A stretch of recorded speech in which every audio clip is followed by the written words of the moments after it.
अस्सलाम वालेकुम स्टूडेंट। आज की इस वीडियो के अंदर जो है हम चैप्टर नंबर 3 का टॉपिक नंबर 8 स्टडी करेंगे, जो kinetic molecular theory of gases है। हम अपनी प्रीवियस वीडियोस के अंदर डिफरेंट गैसेज लॉ को स्टडी कर चुके हैं। उन तमाम गैसेज लॉ के जरिए से जो है हम डिफरेंट गैसेज के बिहेवियर को चेक कर चुके हैं, क्या वो आइडियल गैसेज हैं या वो नॉन आइडियल गैसेज हैं। तो यहाँ पे जो है आज हम kinetic molecular theory of gases की बात करेंगे।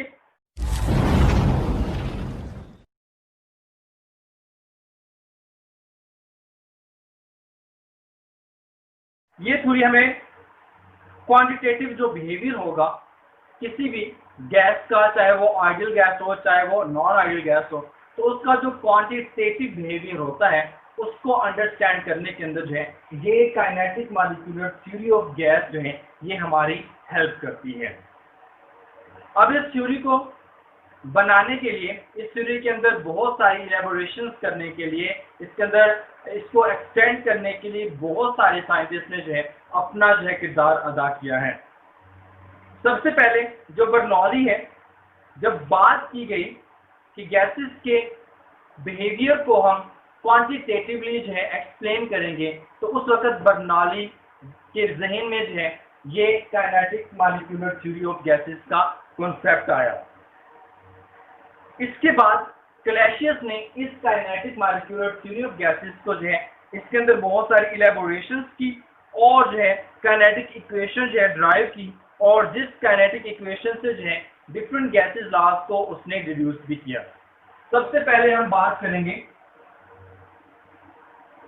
बर्नौली की, कि सबसे पहले बर्नौली के माइंड के अंदर जो है जब बात की गई कि गैसेस के क्वांटिटेटिव बिहेवियर को एक्सप्लेन किया जाए, तो उस वक्त बर्नौली जो है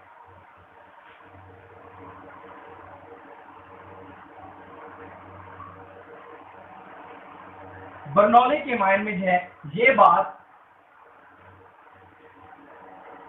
1738 में आई कि जब अगर हम काइनेटिक बिहेवियर जो है क्वांटिटेटिव बिहेवियर जो है गैसेस का एक्सप्लेन करना चाहें, तो हमें जो है kinetic molecular theory of gases का जो वो सहारा लेना पड़ता है। इसके बाद क्लैसियस ने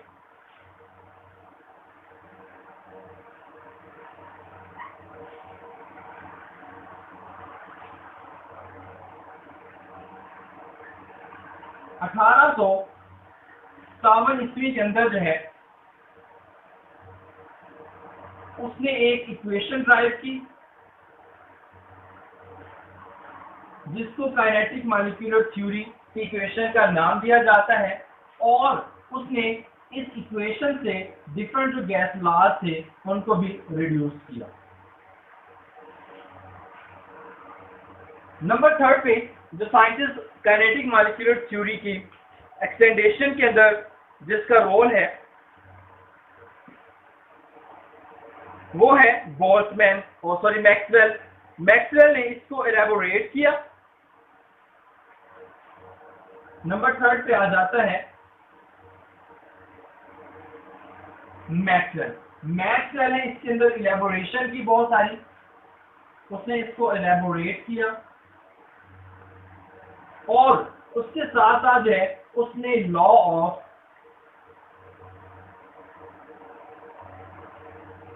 डिस्ट्रीब्यूशन ऑफ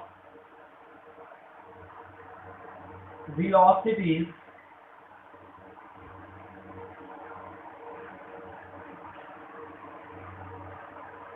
ये भी उसने प्रपोज किया।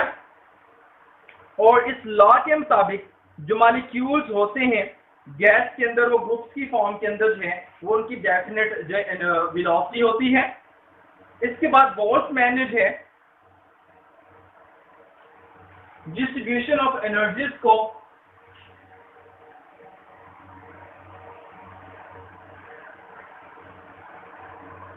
बोल्ट्जमैन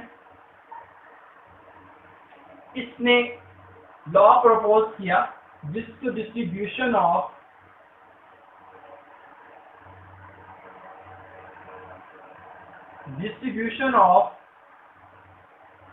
एनर्जीज का नाम दिया गया।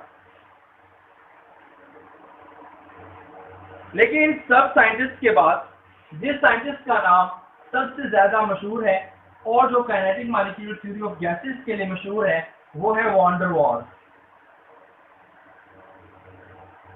वॉन डेर वाल्स ये साइंटिस्ट है काइनेटिक मॉलिक्यूलर थ्योरी के एक्सटेंडेशन के अंदर, इसकी इलैबोरेशन के अंदर सबसे ज्यादा जो वो मशहूर हुआ। इस kinetic molecular theory of gases के कुछ मेन पोस्टुलेट्स हैं।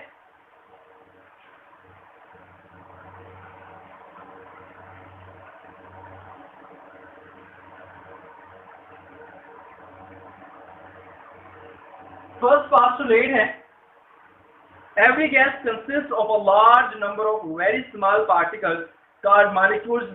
Gases like helium, neon, argon have monoatomic molecules. Every gas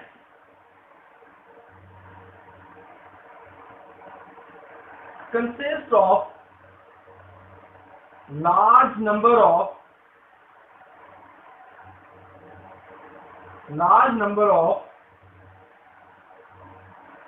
particles.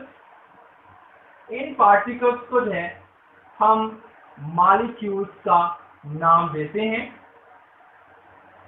Gases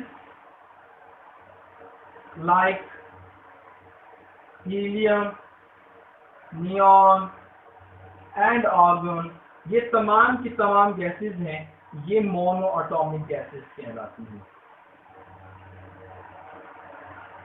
इनको हम मोनोएटॉमिक गैसेस का नाम देते हैं। सेकेंड नंबर जो पोस्टुलेट है वो है कि जो गैस के मॉलिक्यूल्स होते हैं वो रैंडमली मूव करते रहते हैं। दे मूव, जहां मॉलिक्यूल्स की बात करें, दे मूव रैंडमली।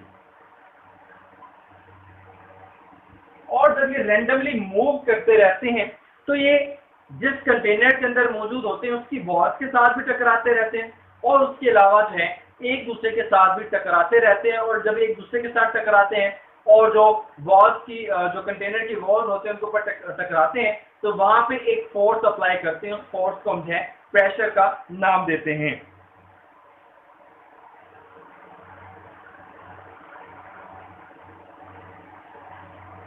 इसके बाद नंबर थर्ड पे है, their movement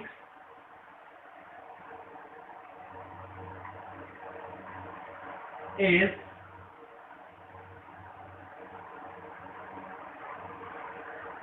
perfectly elastic। इनकी जो मूवमेंट होती है वो कंप्लीटली तौर पर या परफेक्टली जो है वो इलास्टिक होती है क्योंकि जब ये प्रेशर क्रिएट करते हैं कंटेनर की वॉल्स के ऊपर तो जो मॉलिक्यूल्स होते हैं वो एक दूसरे के साथ टकराते हैं, जिसकी वजह से ज्यादा प्रेशर जो क्रिएट होता है और एज अ रिजल्ट जो जाके है फिर वो जो वॉल्स होते हैं कंटेनर की उसके ऊपर जो वो अटैक करते हैं, प्रेशर एक्सर्ट करते हैं। नंबर 4 पे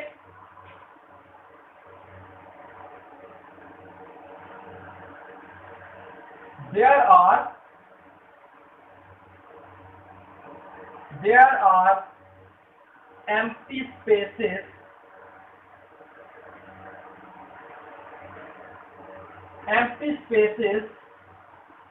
among the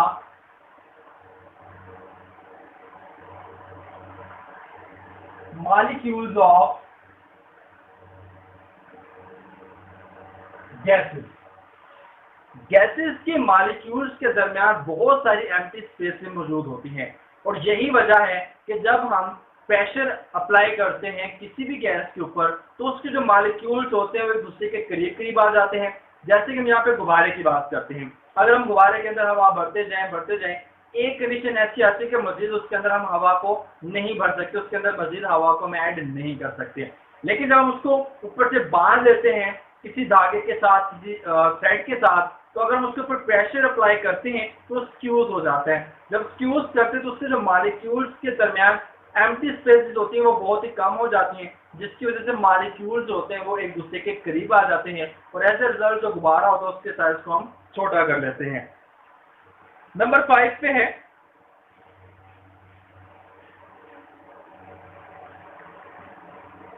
there is no force of attraction, force of attraction between the molecules of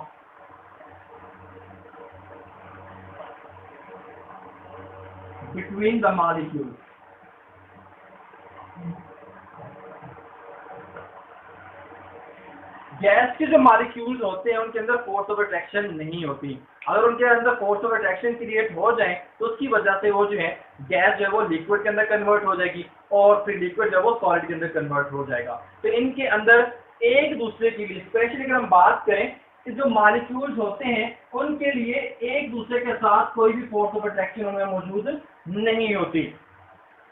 number 6 पे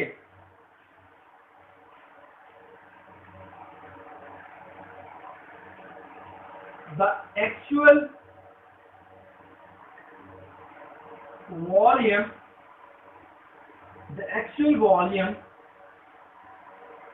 of a molecule is negligible।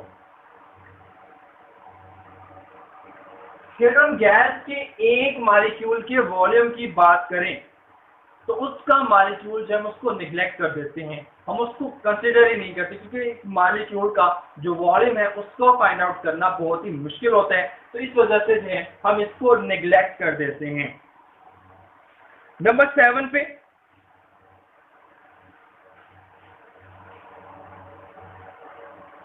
there is no effect of gravity on the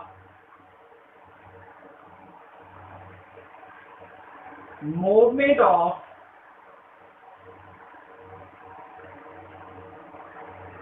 molecule. तो जो molecules होते हैं उनकी motion के ऊपर या उनकी मूवमेंट के ऊपर जो है ग्रेविटी का किसी भी तरह से कोई भी असर या इफेक्ट नहीं होता। नंबर 8 है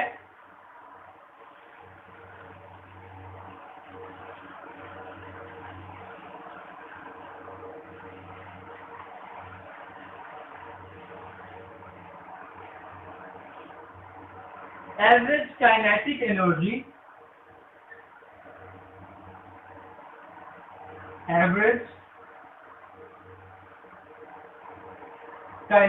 energy of gas or molecules of gas is directly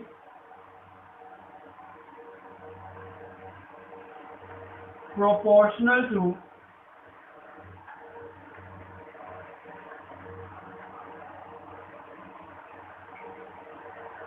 absolute temperature।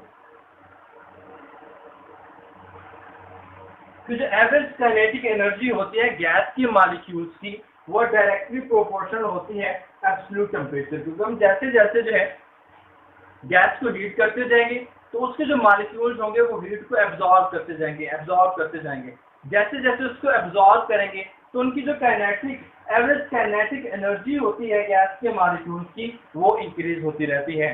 तो average kinetic energy of gas molecule is directly proportional to absolute temperature के जैसे जैसे एब्सोल्यूट टेम्परेचर बढ़ता जाएगा तो गैस के मॉलिक्यूल्स की जो काइनेटिक एनर्जी होगी वो भी बढ़ती जाएगी।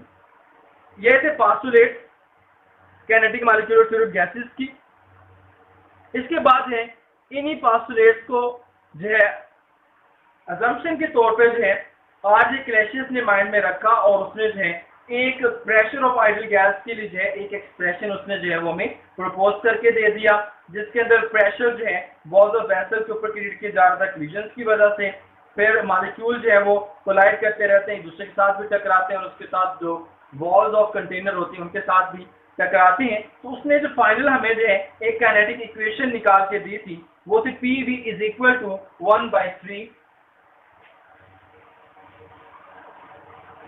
Small m n capital C square bar.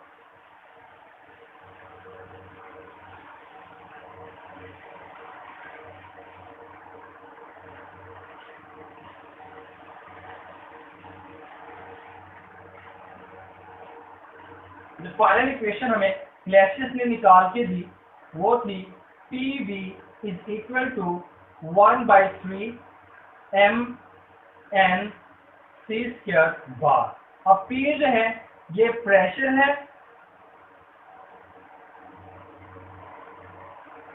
V volume,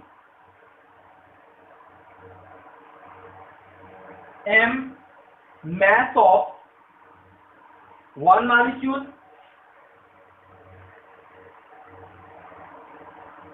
mass of one molecule,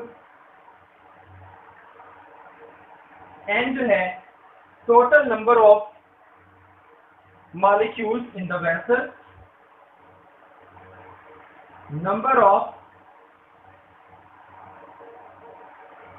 molecules in the vessel, और जो C स्क्वायर बार है इसको जो है मीन स्क्वायर वेलोसिटी का नाम दिया जाता है। मीन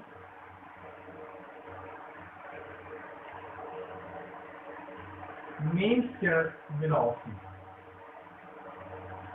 अब ये जो मीन स्क्वायर वेलोसिटी है इसको मीन स्क्वायर वेलोसिटी ही हम यहाँ पे क्यों लेते हैं? हम सिंपल वेलोसिटी भी तो यहाँ पे ले सकते हैं, लेकिन मीन स्क्वायर वेलोसिटी इस वजह से ली जाती है क्योंकि गैस के अंदर डिफरेंट मॉलिक्यूल्स मौजूद होते हैं। हर मॉलिक्यूल की जो वेलोसिटी होती है, उसकी जो एनर्जी होती है वो दूसरे मॉलिक्यूल के लिहाज से बहुत ही डिफरेंट होती है। तो इन तमाम की एनर्जी डिफरेंट होने की वजह से, इनकी वेलोसिटी डिफरेंट होने की वजह से जो है हम यहाँ पे मीन स्क्वायर वेलोसिटी जो है उसको लेते हैं। और इस मीन स्क्वायर वेलोसिटी को जो है हम किस तरह से फाइंड आउट कर सकते हैं?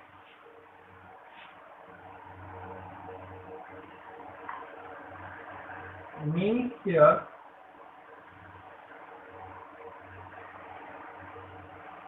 Velocity C square bar is equal to C1 का स्क्वायर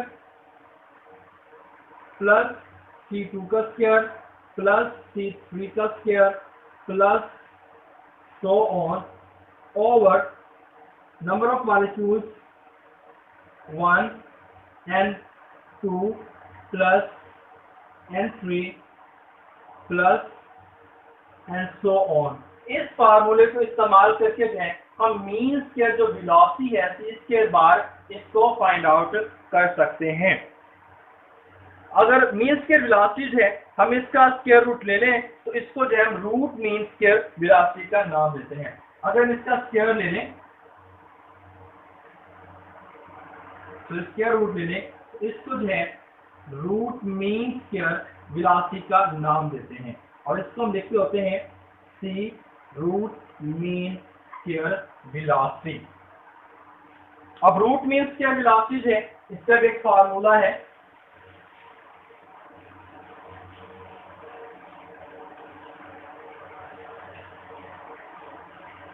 इस लेक्चर के अंदर है हम सिर्फ काइनेटिक मॉलिक्यूलर थ्योरी ऑफ जो इक्वेशन है उसको सिर्फ जो है उसकी जो फाइनल इक्वेशन हम सिर्फ उसी को पढ़ेंगे। इसकी डेरिवेशन जो है हमारे पास नहीं है और ना ही जो है वो हम उसको डीपली जो स्टडी करेंगे। बस इससे जो हम डिफरेंट गैस के लॉज होते हैं उनको ड्राइव करेंगे और वही हमारा काम है।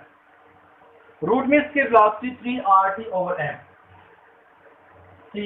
Trms is equal to 3RT/m capital as a whole square root. ये है रूट मीन स्क्वायर वेलोसिटी और ये जो रूट मीन स्क्वायर वेलोसिटी है यहाँ पे m जो वो मोलर मास है गैस का